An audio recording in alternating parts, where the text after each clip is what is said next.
घर में जब संतान का जन्म हो तो सूतक, मृतक में पातक।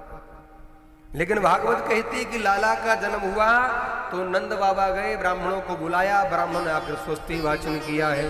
कल मैंने एक बात कही, जब तक बालक का नाड़ा न कट जाए बालक या बालिका का, तब तक सूतक नहीं लगता।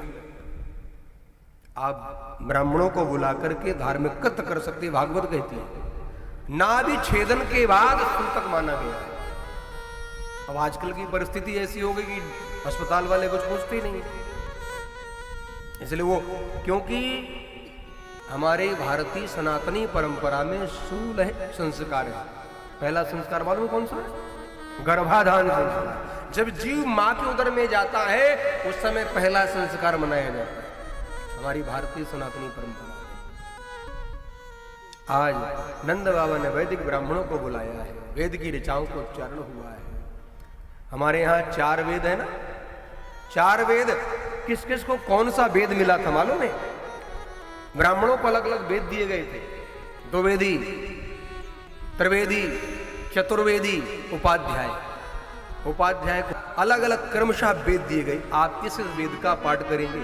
आज भी जब यज्ञ होता है, यज्ञ मंडप, तोरण पूजन होता है, द्वार पूजन होता है, खंभ पूजन होता है, और उसमें अलग अलग वेद के ब्राह्मण बुलाए जाते हैं। शाम वेद, यजुर्वेद और ऋग्वेद, अथर्ववेद, अलग अलग ब्राह्मण होते हैं। 4 वेद के ब्राह्मण जो वेद की ऋचाओं का क्रमशः अलग अलग वेद के द्वारा उच्चारण करते हैं। आज नंद बाबा ने वैदिक ब्राह्मणों को बुलाया है। आहो ये विप्रां वेदज्ञा, वेद पाठी ब्राह्मण है। अच्छा, एक वेद पाठी ब्राह्मण के लिए हमारे ग्रंथों में कहा गया कि काशी में रहकर 12 वर्ष तक वेद का अध्ययन करे तो वो घन पाठ करता।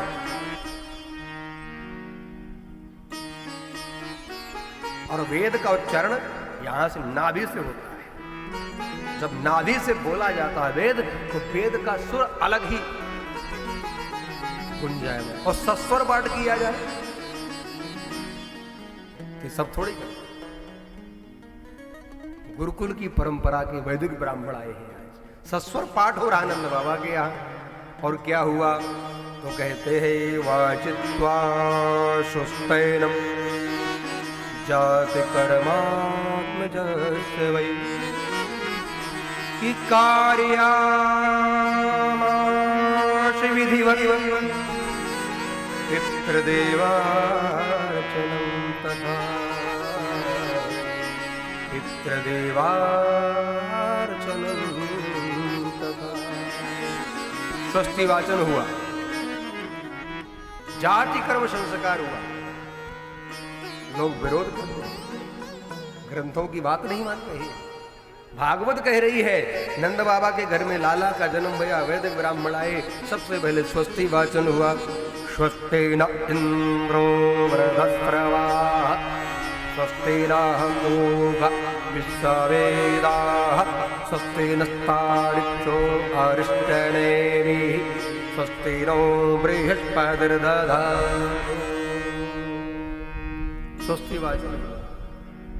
और उसके बाद महाराज जाति कर्म संस्कार, आपका जिस जाति में जन्म हुआ उसके अनुसार संस्कार। और जब बाबा से कहा बाबा पूजन करो, तो पितरों का पूजन भी कराए बाबा से। अब बाबा से कहा ब्राह्मणों ने बाबा दूध चढ़ाओ तो बाबा जल चढ़ाए, बाबा से कहा जल चढ़ाओ तो बाबा फल चढ़ाए, क्योंकि बाबा का मन तो लग नहीं रहा, बाबा का मन तो लाला के पास है।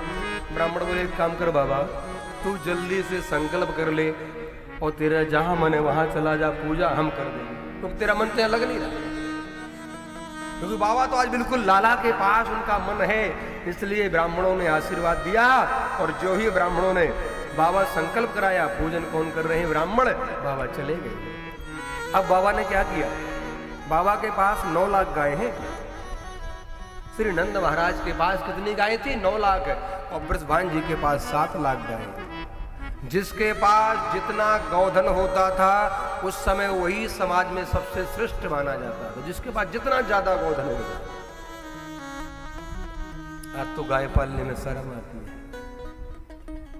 शहर के लोग तो कहते हैं महाराज जगह ही नहीं है, कुत्ता पालने की जगह है। शहर के लोग कुत्ता पालते हैं, कुत्ता। और मकान के बाहर लिखते हैं कुत्तों से सावधान। तो निश्चित हो जाता कि कुत्ते के साथ रहते रहते ये दूसरी की बिरादरी में चले गए। तब तो लिख दिया कुत्तों से सावधान, बहुवचन है ना। अच्छा, सुबह लोग कुत्ते घुमाने जाते हैं, पहले गाय को घुमाने जाते थे, आज कुत्ते को घुमाने जाते। सुबह उठकर पहले गाय की सेवा करते थे, मुखारबिंद, आजकल कुत्ते का ही मुखारबिंद देखते। एक जगह मैं कथा कर रहा था कि मैया आती थी, गाड़ी में कुत्ता छोड़ती थी, आगे बैठती थी, 2-3 बार जाती थी उठकर। एक दिन मेरे से पूछी, महाराज मुझे बार बार उठना पड़ता, आपको तकलीफ होगी? बिल्कुल बहुत होती, लेकिन कह नहीं रहा हूं क्योंकि तुम बार बार उठती हो। बोले महाराज क्या करूं, गाड़ी में, गाड़ी में कौन है? बोलो मेरा टोनी है।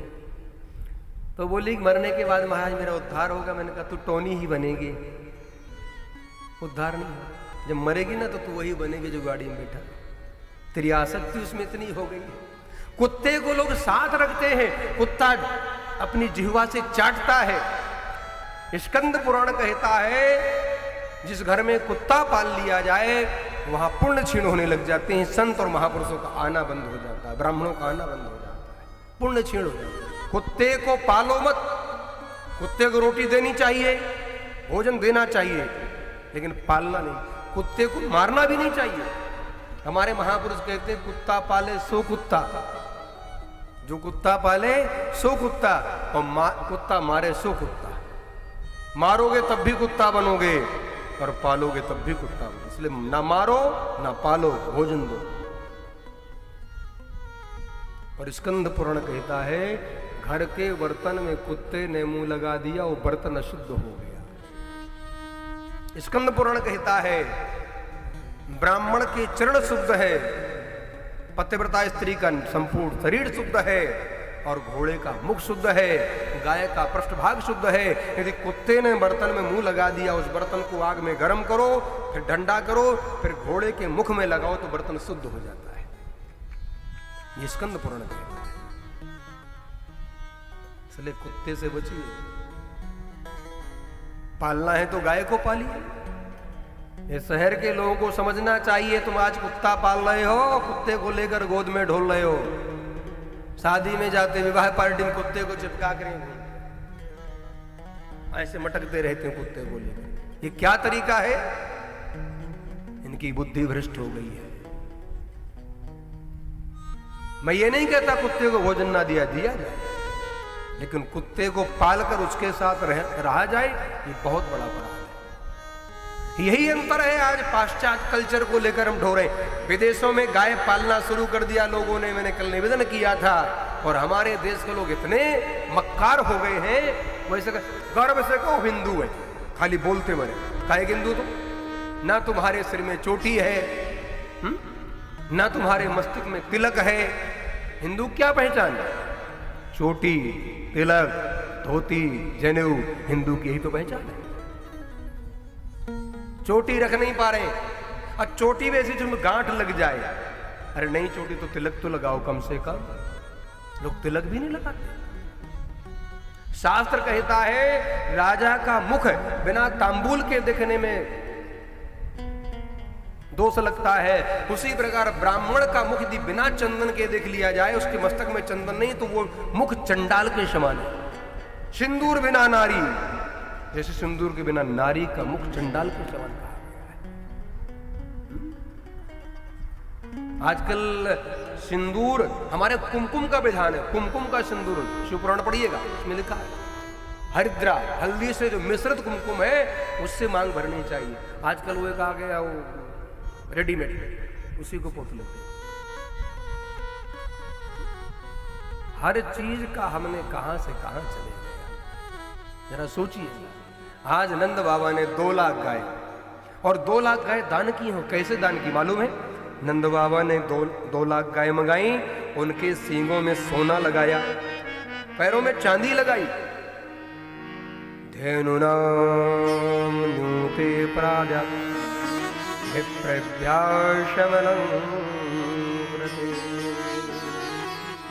और गाय का पृष्ठभाग पूजनी है तो गाय की पूंछ पकड़ी, कभी भी याद रखिएगा, गाय का जब भी दान करना, गौदान करना, तो गाय की पूंछ पकड़कर संकल्प करके तब ब्राह्मण को देना। क्यों? गैया ही तारत है तरणी बैतरणी से। गरुड़ पुराण कहता है जब बैतरणी में जीव जाता तो कोई नहीं तारता, हमारी गाय हमें उस नदी से पार ले जाती, बैतरणी नदी से वही पार करती है। इसलिए गाय की पूंछ पकड़कर दान करिएगा। इसलिए गाय का पृष्ठभाग पूजनीय है, क्योंकि गाय को श्राप लगा हुआ, अग्रभाग उसका पूजनीय नहीं है, लेकिन पृष्ठभाग पूजनीय है। आज नंद बाबा ने 2 लाख गाय दान की। ये दान की विधा है। सोना भी लगाया, पैरों में चांदी भी लगाई, फिर पूंछ पकड़कर संकल्प करके दान किया।